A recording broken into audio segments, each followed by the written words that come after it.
প্রত্যেকে ভালো মানুষ হতে চায়। আর আজকে আমরা যে বিষয় দেখব সেটা হচ্ছে আমরা কেমন করে একজন ভালো বিশ্বাসী হতে পারি।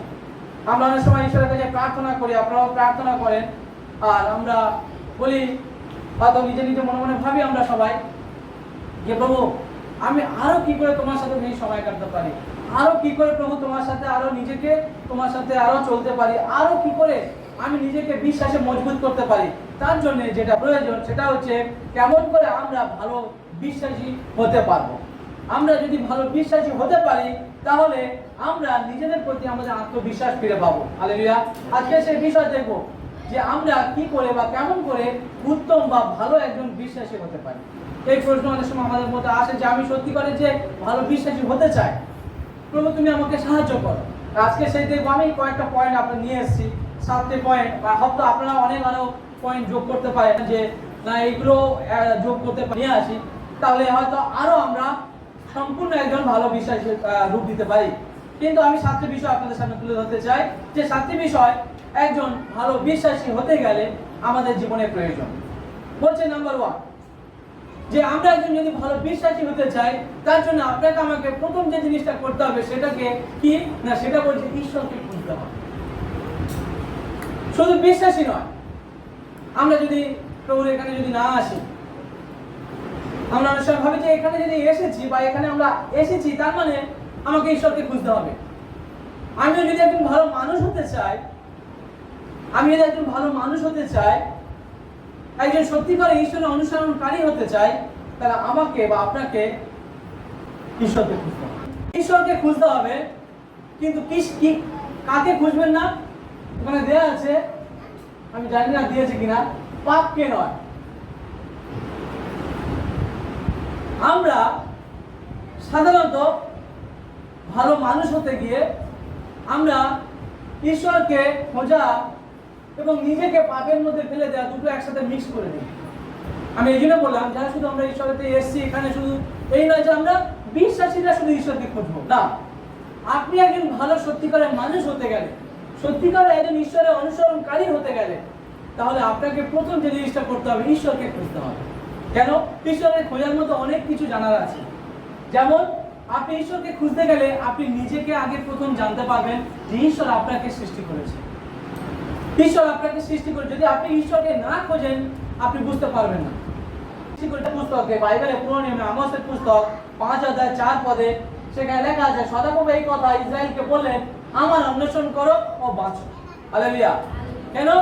ঈশ্বরকে খুঁজলে আপনি বুঝতে পারবেন আপনার আমার জীবনদাতা কে।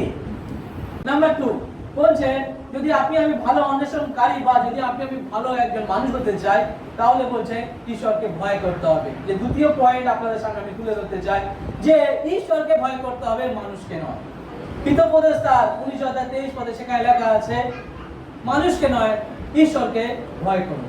নম্বর পয়েন্ট আপনাদের সামনে তুলে ধরতে চাই সেটা হচ্ছে যদি আপনি একজন সত্যিকারের ভালো মানুষ হতে চান ঈশ্বরকে প্রেম করুন, জগৎকে নয়। বলছে ঈশ্বরকে প্রেম করুন, জগৎকে নয়। কেন?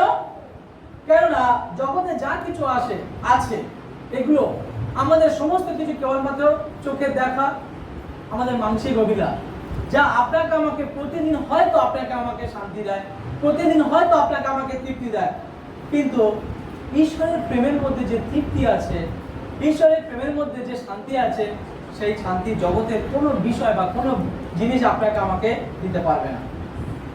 যে বিষয় আপনাদের সামনে তুলে ধরতে চাই যে আপনি একজন সত্যিকারের ভালো যদি বিশ্বাসী বা উত্তম তার অনুসরণকারী হতে চান তাহলে আপনাকে 4 নম্বর যে বিষয় বস্তুটা আপনাকে করতে হবে ঈশ্বরের প্রতি আপনার বিশ্বাস রাখুন।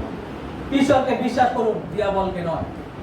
ঈশ্বরকে বিশ্বাস করুন, দিয়াবলকে নয়। জন তার 8:44 লেখা আছে বলছে ঈশ্বরকে বিশ্বাস করুন কিন্তু দিয়াবলকে নয়।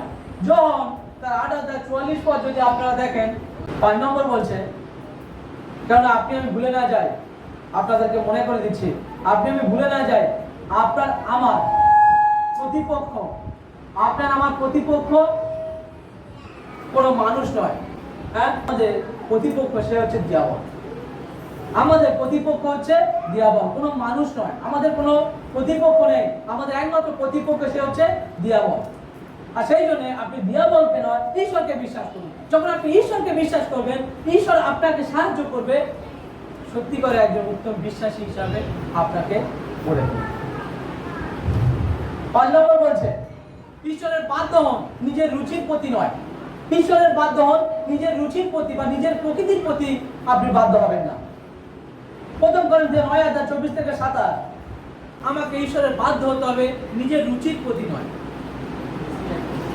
নিজের রুচির প্রতি নয়, কেননা নিজের রুচি আমাদের সবসময় কি করে জানেন? বলছে নিজের রুচি আমাদেরকে আমাকে সবসময় মানসিক আনন্দ দেয়, আমাদেরকে মানসিক আনন্দ দেয়। আমাদের নিজেদের যে রুচি বা যে প্রকৃতি আছে, সেটা আমাদের কিছু সময়ের জন্য আমাদের মানসিক তৃপ্তি দেয়, আনন্দ। 6 নম্বর হচ্ছে বলছে ঈশ্বরের সেবা করুন। যদি আপনি একজন সত্যি করে উত্তম একজন ঈশ্বরের অন্বেষণকারী বা একজন সত্যিকারের মানুষ বা বিশ্বাসী হতে চান, তাহলে বলছে ঈশ্বরের সেবা করুন, নিজেকে নয়। ঈশ্বরকে সেবা করুন, নিজেকে নয়। 6 নম্বর, যিশায়া পুস্তক তার 6:8 লেখা আছে, তখন আমি প্রভুর কণ্ঠটা শুনতে পেলাম, তিনি বলছিলেন, আমি কাকে পাঠাবো, কে আমাদের জন্য যাবে? আমি বললাম, এই যে আমি, আমাকে পাঠান। ঈশ্বরের অন্বেষণকারী বা বিশ্বাসী হতে চান, সে অবশ্যই ঈশ্বরের মণ্ডলীতে বা গির্জাতে যাবে। হালেলুয়া। সে অবশ্যই ঈশ্বরের গৌরব প্রশংসা করবে। হালেলুয়া। সে অবশ্যই ঈশ্বরের বাক্য পাঠ করবে। হালেলুয়া। 7 নম্বর বলছে ঈশ্বরের প্রশংসা করুন, নিজের আরামের প্রতি নয়। অর্থাৎ নিজের কমফোর্টেবল জোনের প্রতি নয়, বলছে নিজের আরামের প্রতি নয়, ঈশ্বরের প্রশংসা করুন। বলছে হবাকুক 3:17-18, সেখানে লেখা